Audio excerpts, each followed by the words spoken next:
Star Wars geek girls. They're geek girls that like Star Wars. Hi, this is Zoe from Star Wars Geek Girl. As usual, I'm here with Lizzy. Hello. We have a very special guest today. I'll let him introduce himself in a minute. We have Eric Walker, who played Mace Tawani in Caravan of Courage and a little bit in Battle for Endor. So, Mace, thank you so much. Thank you. Thank you for having me on, ladies. It's a pleasure to be on your show. And we were just talking about how a big geek I am. So I think I'm on the right program. Yeah. So it's gonna be a lot of fun, hopefully, I think. Yes. Because obviously, both the Ewok movies were very recently just put on Disney Plus. So yes, yay! A whole lot more people get to see them. I personally just watched Caravan of Courage for the first time like a week ago, and I watched Battle for Endor for the first time literally today. So I was really excited. Awesome. Yeah, I watched them when I was very, very little because my dad had the DVD and was like, "You're watching this now." I'm like, "Okay, cool." So that was my childhood, and I was very excited for it to come on Disney Plus because I was like, Zoe, so there's an Ewok movie, 2 of them that you need to watch immediately. So I'm very glad that she was able to, because then I also got messages from her, while I was like doing homework or something, and she would just be like, "Wait, one of the Ewoks died."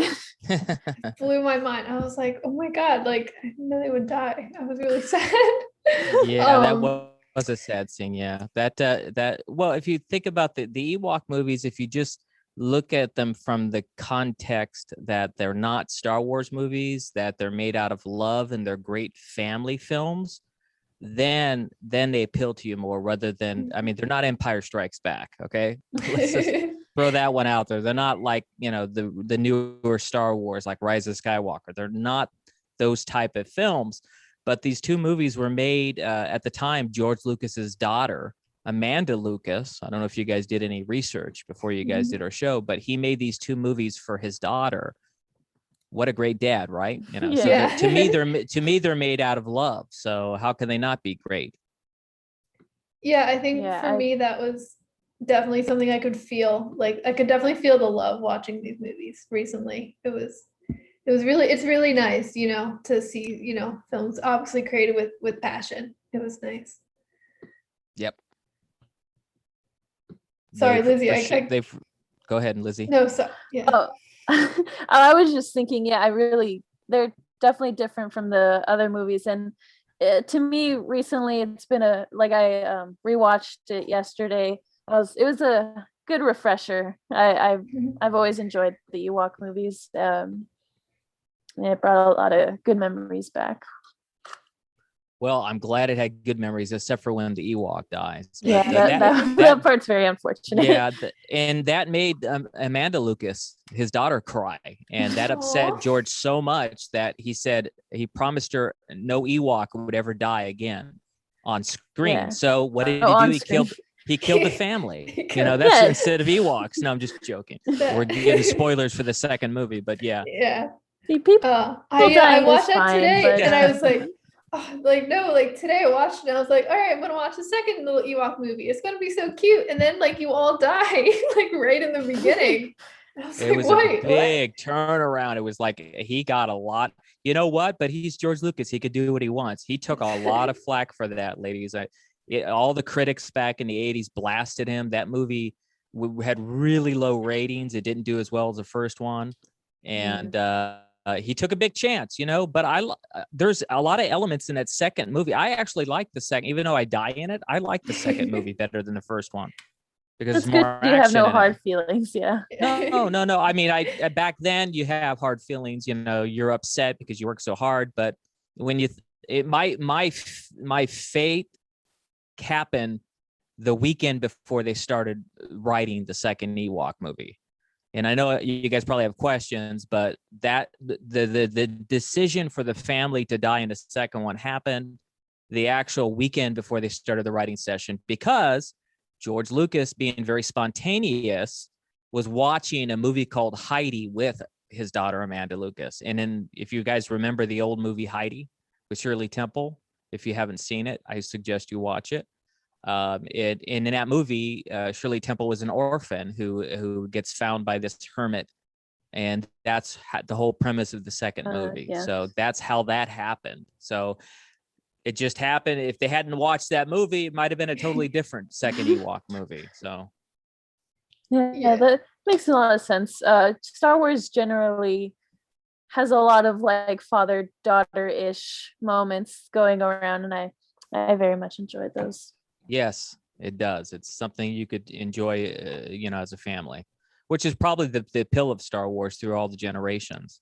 Mm-hmm. Is the fact that it's very family oriented and you could watch it with your kids. Definitely. I love these movies, very, very new to them, but I love them a lot.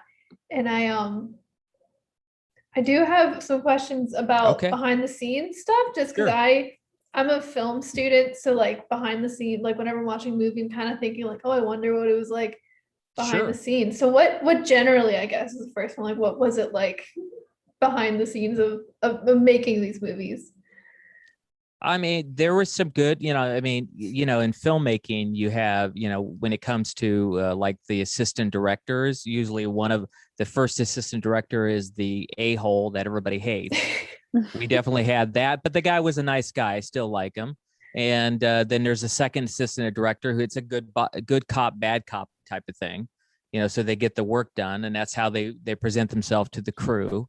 And then, of course, the director is busy with the cinematographer and working with the actors the director works with everybody.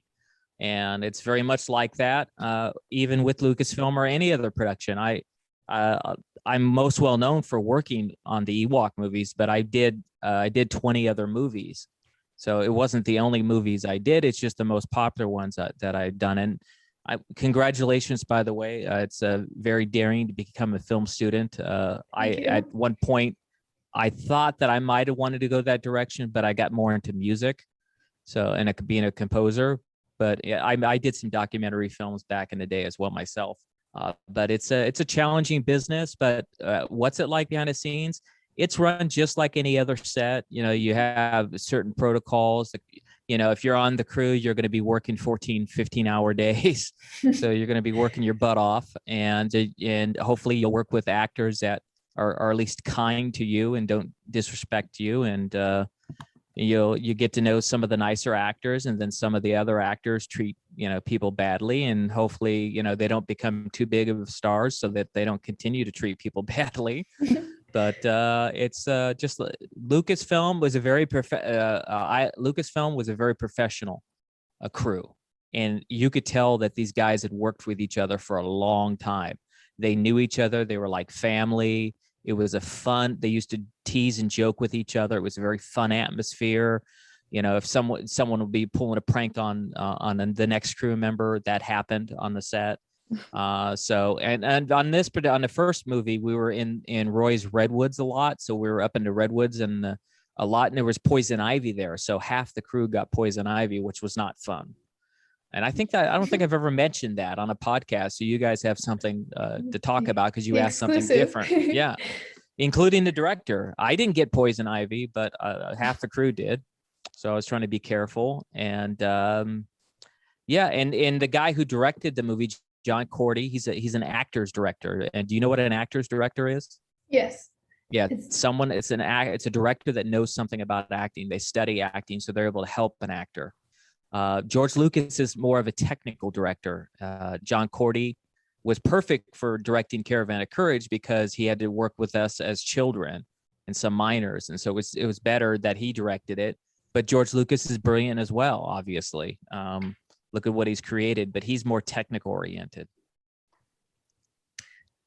So like you said, you were a child when you were filming this. So how, can I assume maybe you knew Star Wars before you got into this? I did. I had not seen the first two movies, but the Caravan of Courage, the Ewok Adventure, was made 1 year after Return of the Jedi. So I saw Return of the Jedi in the movie theater like a dozen times. So I knew what Ewoks were.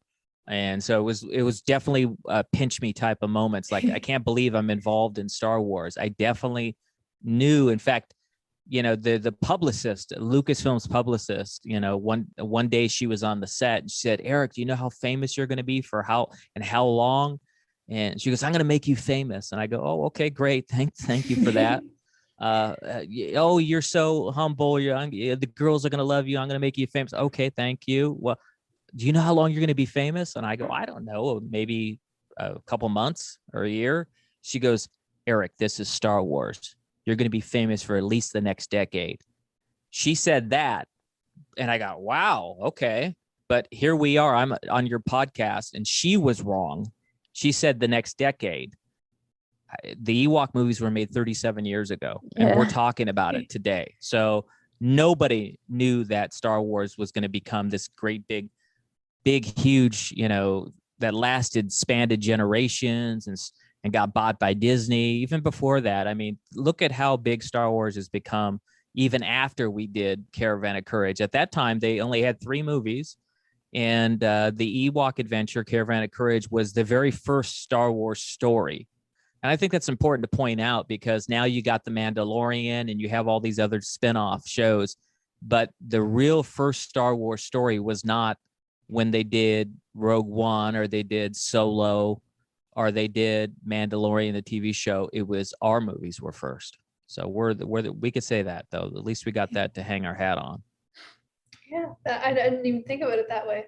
That's a really good point. So what you said, you're excited. So what was it like being on set with all the Ewoks, like little running around? Little people, and it's important to call them little people because they don't like to be called, midgets or that type of or other words that are derogatory. Those are bad words. They are people. So they like to be called little people because they're just like you and me, except for they're little.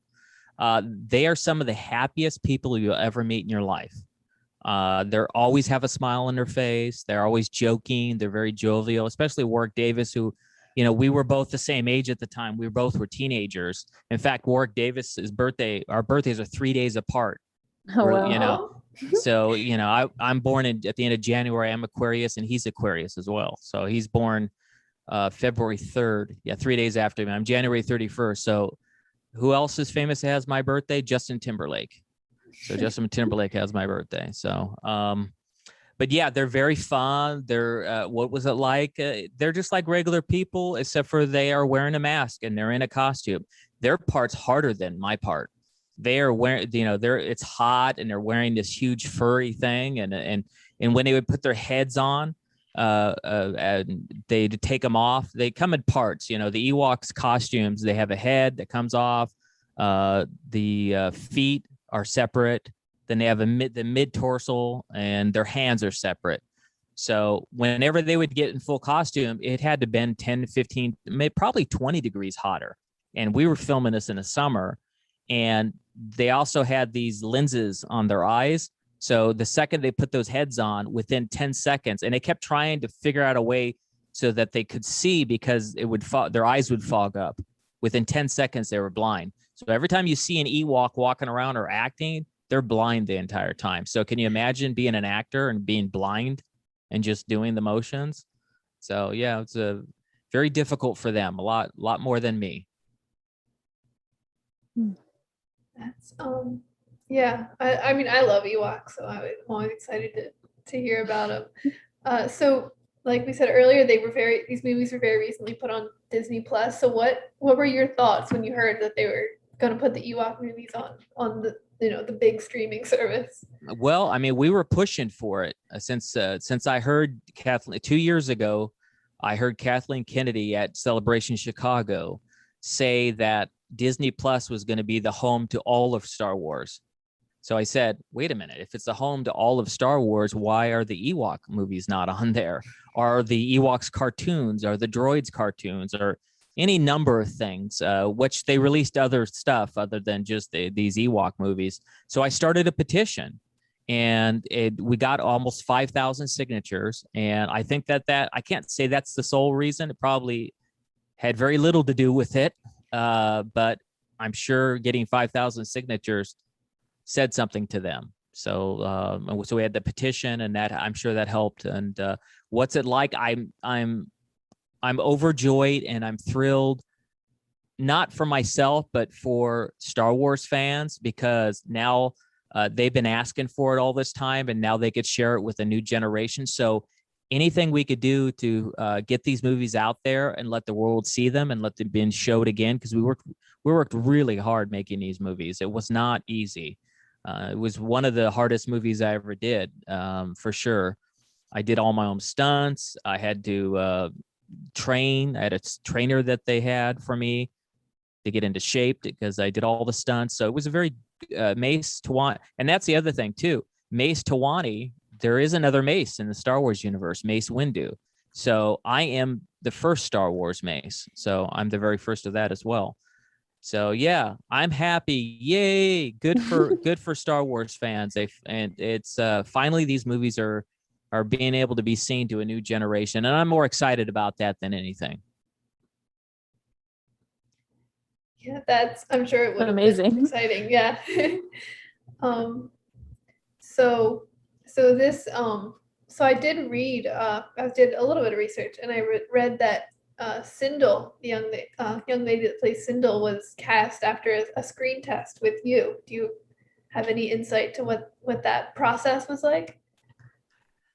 From what I understand, they wanted to make sure they did a screen test to see how we'd look together, to see if we could look like brother and sister.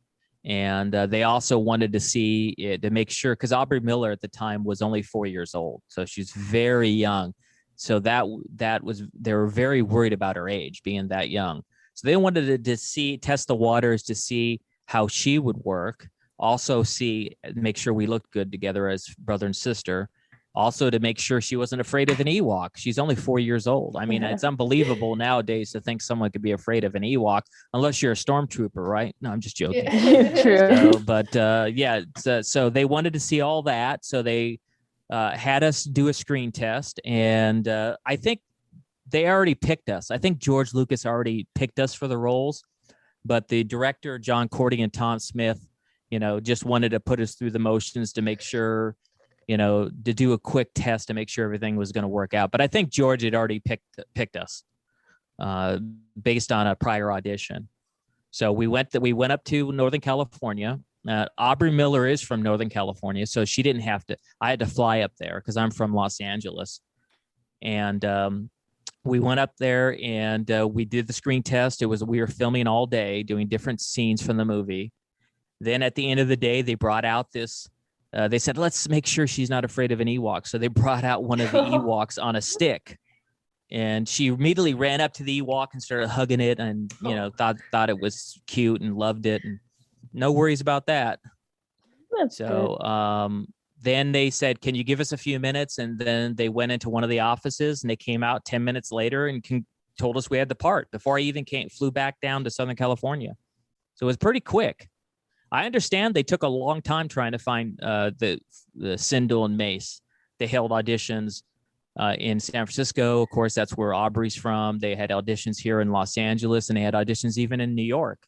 So, but I want to say it was that screen test was about a month before we did the filming. It was around May, and we started filming. Our first day of photography was June 11th, 1984 was our first day of filming.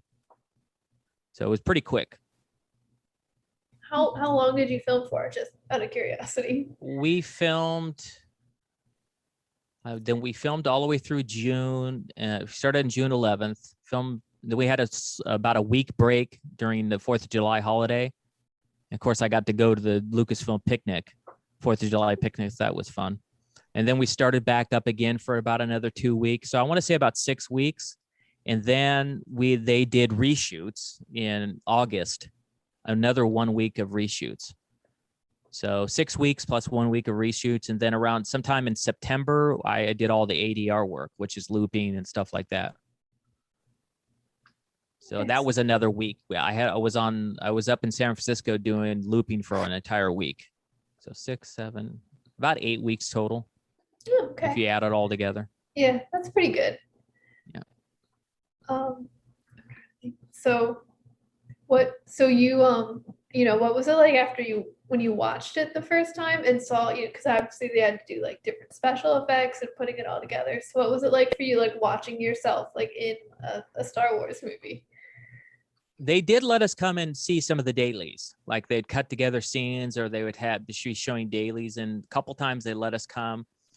I don't think that they want us to look at it all the time, but they wanted Aubrey to see the work she was doing, and us to, so that, you know, it could encourage us. So that was fun watching some of the dailies. Other than that, I didn't see anything else. I didn't see how the movie was put together until we were doing the ADR work. When we were in San Francisco in September, I was getting to see some of it and said, wow, this is a pretty decent movie.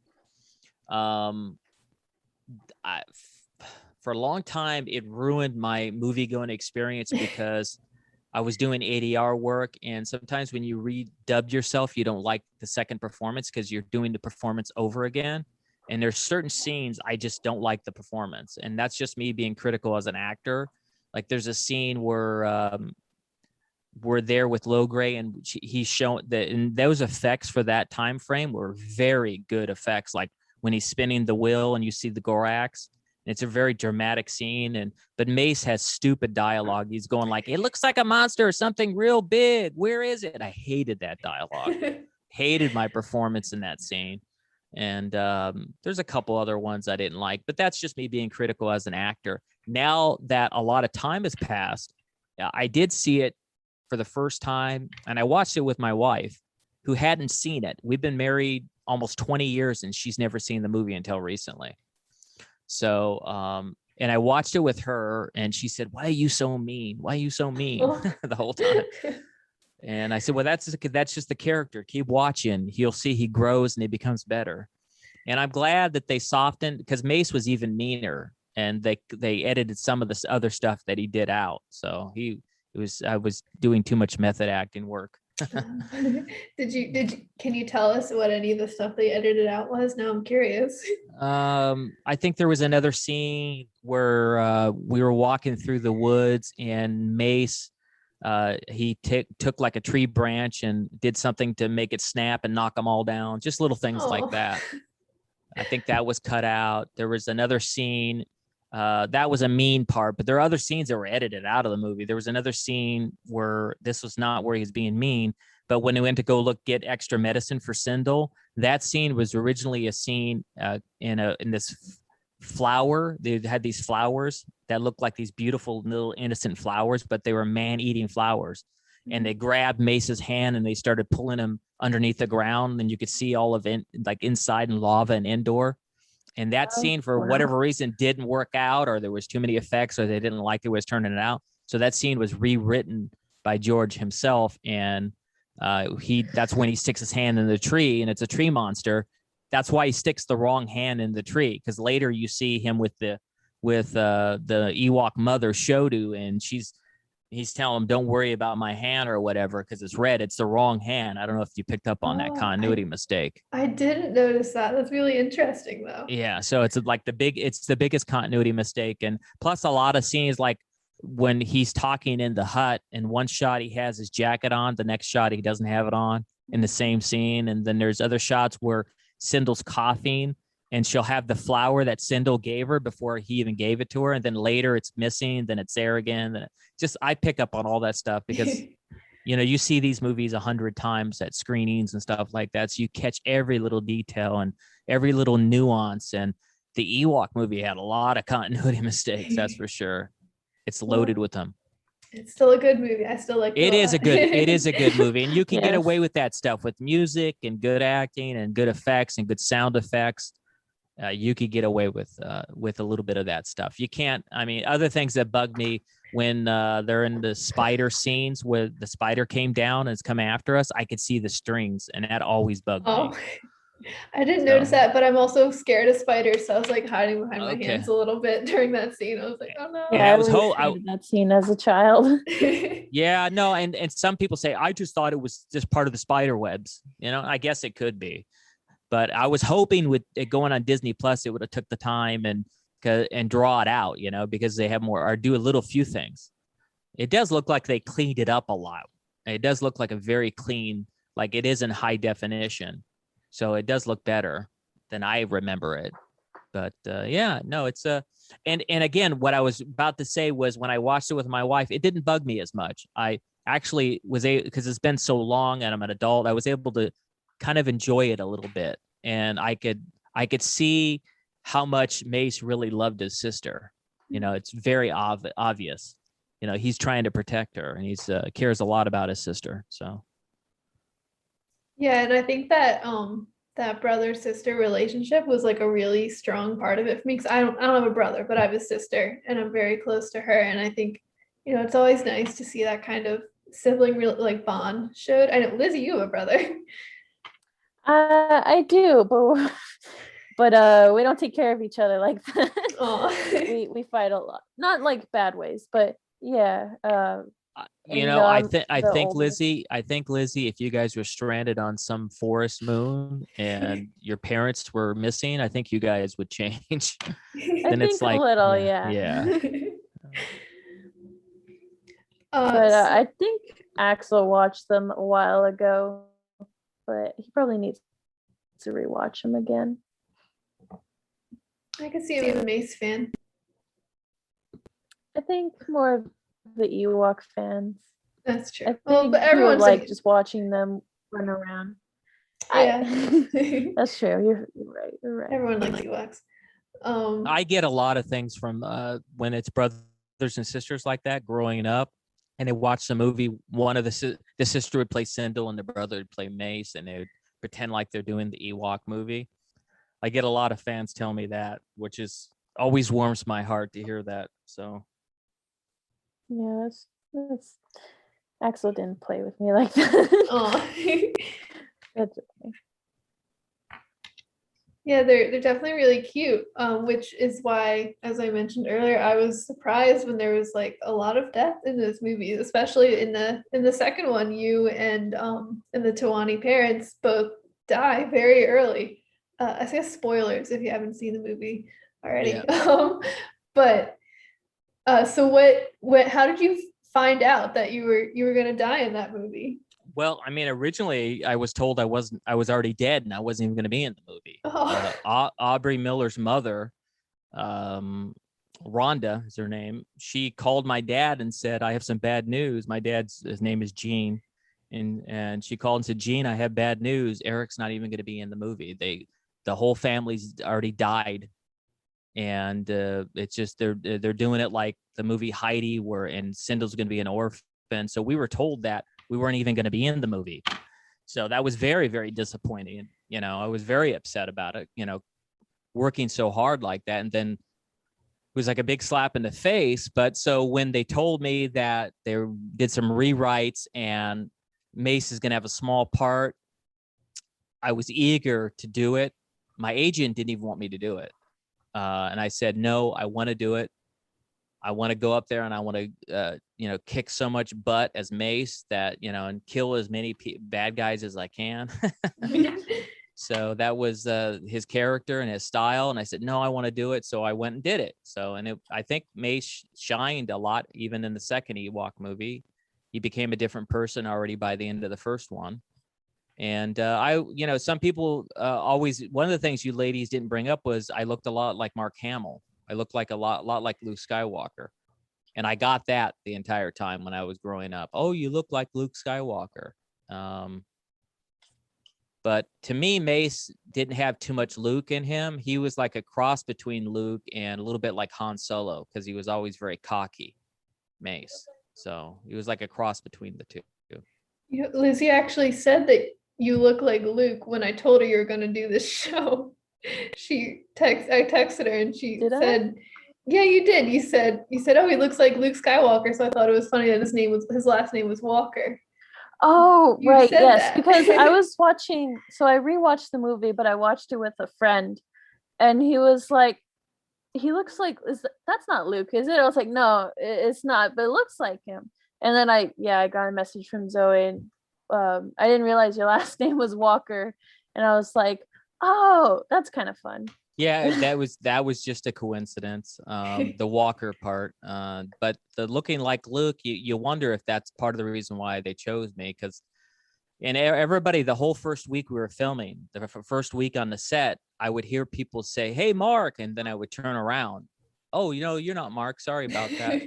And even Warwick Davis's mother told me, I thought, "What's Mark doing here? Is he going to be in it?" And then she saw it was me. So, because I had that same orange flight outfit, so, and I did resemble a younger version of him. So I get it. I get the comparison. For me, it was definitely the hair. Yep. When I had it, but unfortunately, I got my mother's side of the family's hair. So my dad has a full set of hair like Mark, but nope, my mother's side, all my uncles were all bald. So, yep, that's unfortunate. Yeah, I did have nice hair back then. Even my wife said, "What happened?" Oh. So yeah, so you did say you enjoyed Battle for Endor. You said you liked it in some ways more than the first one earlier. And so I'm just curious, like, what draws you to that movie, despite the fact that, you're not in it? Lot more action. It's more, the pacing is a lot more like a Star Wars movie all the way throughout it. It's just a lot of laser fighting, a lot of action. Joe Johnston had a lot more to do with the making of this movie than Lucasfilm probably wants to give him credit for. Joe Johnston was on a big part of Caravan of Courage at the time, but he was also going to film school at that time at USC. George had paid for him to go to film school, directing at film school, because he had worked with him on Star Wars. But yeah, he was a lot more heavily involved, and the Wheat brothers were known for their action. George had seen a movie that they did and liked and then wanted to work with them. George was very spontaneous like that at times, just like how he changed the way the second movie was going to happen. And we were supposed to do 3 Ewok adventures, by the way. When we first started this, we were signed to do 3 movies. And at one point there was a script for a third one, but it never got off the ground. They just did, after the second one bombed and he got mad because the way the critics were acting. I guess he decided he was too busy so he just shelved it.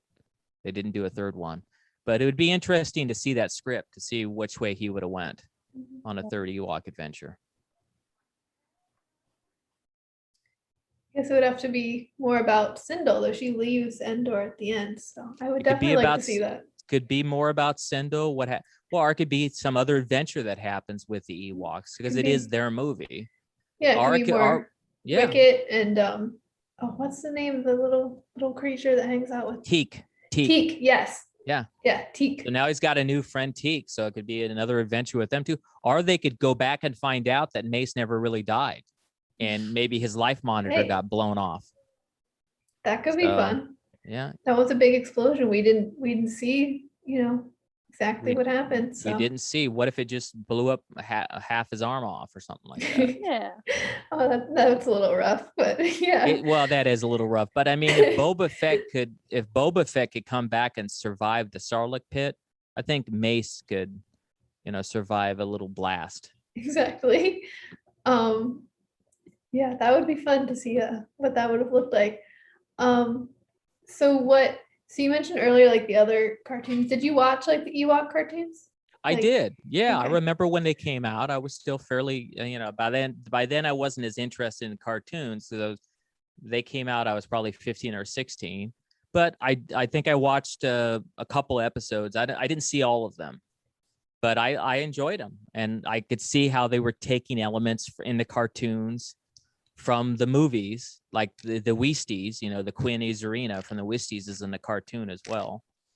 Yeah, so I've yet to watch this, but I'm definitely going to soon. They're well made. You'll enjoy them. Yeah, I'm excited. Yeah. But the Ewok movies they have influenced other Star Wars. In Clone Wars and Rebels and the Mandalorian, they take the blurgs.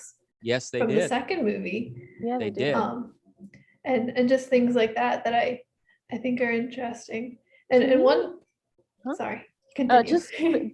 Just to me, I don't know why, but when I was looking back, like, just trying to remember the movie because I hadn't watched it in a while, I always thought that the bad guys in the second movie just always look like weak ways. and Good point. there was something Well, else. even in The Mandalorian, there was an episode with these like dog-looking type creatures. It was in the episode where he went off to that planet where he first met Cara Dune, and they were helping a village. Those bad guys kind of reminded me a little bit. They were smaller, but they reminded me of the Marauders, the way they were Yeah. from the they second definitely one. did. I didn't So even they had think some of that. elements. Yeah. And then Yeah. there's another scene near the end of The Mandalorian where that creature Grogu helped. Remember he Grief Karg got bitten by that creature that was flying around. That creature kind of reminded me of the creature that tried to Right, take in the Sindel. cave. Mhm. Right. So I mean, yeah, they did. They definitely were looking at the Ewok movies for inspiration. I think even at one point, I know he said this is a joke. So, but at one point, Jon Favreau said at Celebration his biggest inspiration in doing The Mandalorian was Caravan of Courage. He actually said that on stage. I don't know if you remember that, but I know he said it as a joke. There was also a comic that was out. I don't remember what comic, but it did have that giant monster from the Gorax. first movie. Yes. Yeah, so I thought Yeah. that was interesting because I saw it and I was like, that guy looks very familiar. Yeah, the Forces of Destiny had an episode with Gorax in it. Yes, that was Yes. it. Mhm. Mm-hmm. And I do think there's a lot to draw inspiration from in Caravan of Courage, not just like the creatures and stuff, but I also think it's a really, even like divorced from Star Wars, I think it's such a great classic narrative of a journey and putting together a party, almost like old westerns, like the Magnificent Seven or samurai movies where they gather together people of different skills and go on a journey to accomplish something. And I think there's a lot of inspiration to be drawn from that. Even the Mandalorian, which we mentioned, it's about the Mandalorian kind of going along to complete this journey for himself, and he gathers some friends along the way. And I think there's definitely elements of that in Caravan of Courage for sure. And I'm sure that when they were making Caravan of Courage, they were inspired by stuff that came before them, like a lot of the Tolkien books, like Lord of the Rings and all that other stuff.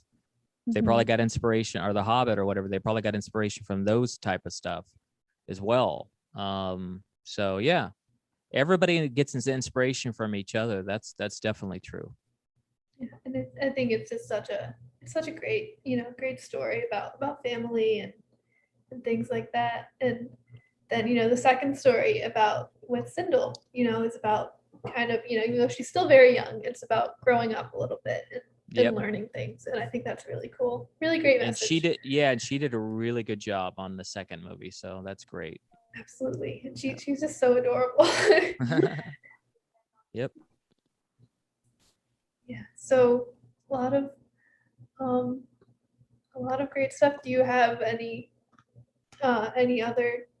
stories you want to tell about these movies now that they're on Disney Plus, and hopefully a lot more people will get to see them? I just hope that everybody realizes that these were made for television, and if you look at them in context, that they were for television, they were very advanced for when they were made. They nothing on television looked like that back then. So nowadays we're so used to sci-fi and how advanced everything is and how wonderful it looks. But if you go back and realize these films are 40 years old, so they hold up pretty well. Just sit back, relax, enjoy them.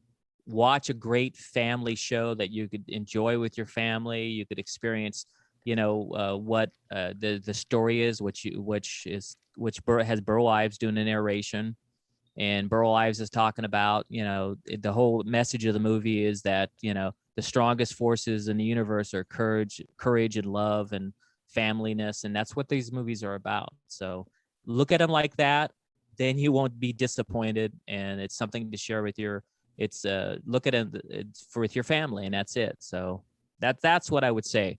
Don't turn the movies on thinking you're there to watch the next Mandalorian, or you're there to watch the next Star Wars movie. It's definitely a Star Wars story and journey, which I think everybody's prepared for now. I'm actually kind of glad they didn't release them sooner. I'm glad we got more. I'm glad we got Rogue One, we got Solo, we got the 2 seasons of The Mandalorian, and we're getting we're getting away from all the it's not that we want to get away from it, because we love those elements of Star Wars, but we're getting into there's other things other than Jedi and the Force and stuff like that. Yeah, those are usually my favorite stories, is getting away from the Jedi. So I think that's also why I very much enjoy things like Rebels and, you know, the Ewok movies and such. Yeah, because it helps us relate. I think it helps us relate more. Yes. Yeah. Absolutely. And I think it's away from the Jedi drama. Yeah. The political drama. Yeah. And like you said with the effects, definitely because not that I wasn't like looking down on it, but I had certain expectations about a made for TV movie from the 80s, and I was really surprised by how well the effects held up, And I mean, you're still talking about ILM here, so here you go. Yeah. It's the effects company that started it all. Yeah. And they did a lot of work. I mean, there's beautiful matte paintings in this movie. You really get to see the forest moon of Endor in it. I believe there's 150 different drawings in this movie, which is a lot. I know there's 150. That's a lot. Yeah. Definitely a lot of care going into this. Into this movie. I think one thing, and I do want to mention from my research, was that the original working title for this was an Ewok holiday special, which they changed because of the reputation of the original holiday special. And I don't know if you know anything about that, but I thought I mean, they didn't call it the special, but they called it an Ewok holiday movie. Holiday movie, okay. Yeah. So, but a special was more like that special that was on CBS, and that definitely was a special. But yeah, you're correct though. So your research is good. It was called an Ewok holiday movie, and it was originally supposed to air during Christmas, not around the Thanksgiving time. Because the original ending of the movie, which is another deleted scene, by the way the movie originally ended was that scene that Mace has where he says goodbye to that Weastie, the Queen Izarina. That was originally supposed to be they're doing the party scene so they do the party scene. Then Mace goes outside, and the last scene of the movie was they reversed it. So Mace was supposed to say goodbye to Queen Izarina, and then he turns around and he looks up in the sky, and you'll see how Mace turns around and looks up in the sky. And if you pause it or watch really closely, you start to see a snowflake. I could see it. They almost didn't cut it all out, but the original ending was supposed to start snowing, and then Wicket comes out of the hut with Sindel, and all three of us were dancing in the snow as it snowed. That's how it was supposed to end. And they shot the scene, and you could kind of catch it, but I could still watch it. If you go watch it a couple times, the ending where Mace turns around and his eyes are looking up at the sky, you start to see it starts to snow. But they didn't get it all out, but that was the original ending. So that's wow. I'll have to rewatch it and look for snowflakes. That's amazing. I had no idea. Wow. It's so fun. It's exciting. I'm so thankful that you were here with us today. No, my pleasure. It was a really great time. I'm glad to learn a lot more about the Ewok movies, which I only recently again saw, but very exciting. They're your favorite Star Wars movie, right? It's hard for me to pick favorite Star Wars movies, honestly, because they all have special places in my heart, and these movies definitely have. Just say yes. Yes. All right. Yes. Yeah. They were great, and I'm gonna make everyone watch them now because they're on Disney Plus. That's the whole thing for a new generation to learn them and enjoy them and share them with family. So that's the power of Star Wars, which is the most beautiful thing of everything. So I'm glad you did get to see him, and I'm glad you liked him. Yeah, it was always something that I'd heard about. I heard like, oh, there's Ewok movies, and I just my dad didn't happen to have the tapes or the DVDs for him. Yeah, so they're out of print. Yeah, they're hard to find. So I just never got around to seeing them. And Lizzy was always telling me like, oh, I'm gonna make you watch the Ewok movies. Then we just never got around to it until they came out and on Disney Plus now, and got to see them. I was really excited because it was. That's great. Yeah. So it felt like one of those like legends you hear, like, oh, they're out there somewhere in the Ewok movies, and I finally captured them, brought them in. So exciting. Well, thanks for having me, ladies. Do you have any other questions? I really can't think of any. Lizzy, do you have any questions? Well, I think I'm I feel like I I asked a just lot. really loved listening to your stories. Yeah, absolutely. You're a great storyteller. Thank you very much. No, my pleasure. I'm honored to be on your show, and it's I'm glad that everybody gets a chance to see the movies and talk about them again. So it does hold a special place in my heart as well. Yeah.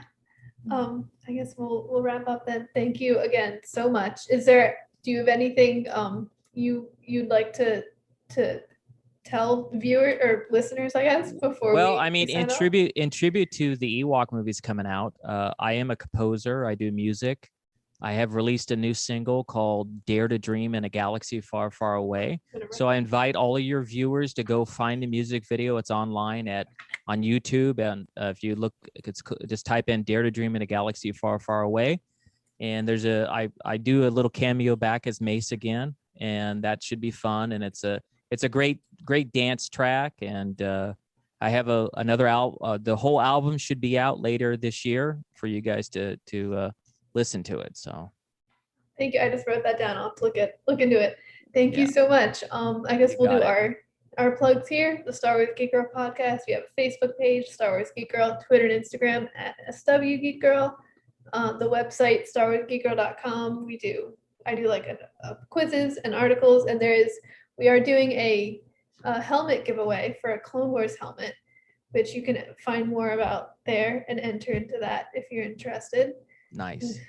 Lizzy, do you want to do your family Yeah, stuff? so the Rogue Rebels plugs. You can find us wherever you find Star Wars Geek Girl, Instagram at the Rogue Rebels, Twitter, the Rogue Rebels fam, Twitch. My dad does some gaming with Sims and Battlefront and stuff. Played Fortnite the other day because I've made a Twitch account and subscribed. So wait, Dad played Fortnite or I got a notification that said that Rogue Rebels was playing Fortnite, and I was like, I have schoolwork to do, but I got the notification. Dang, it might have been Axel, but at Rogue Rebels, TikTok at the Rogue Rebels, and the RogueRebels.com for you can see all the posts that my dad makes about making costumes and the events we do and podcast updates. You did a good one about Hera today. So yes, only a couple days after I did my Hera, but whatever. It's okay. It's just a thief. Just kidding.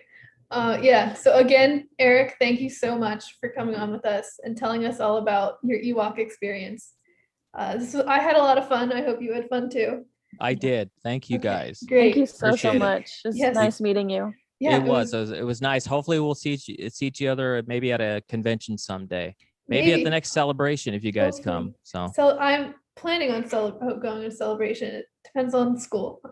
Yeah. But again, thank you. I hope we'll see you again. Really nice time. Really nice meeting you.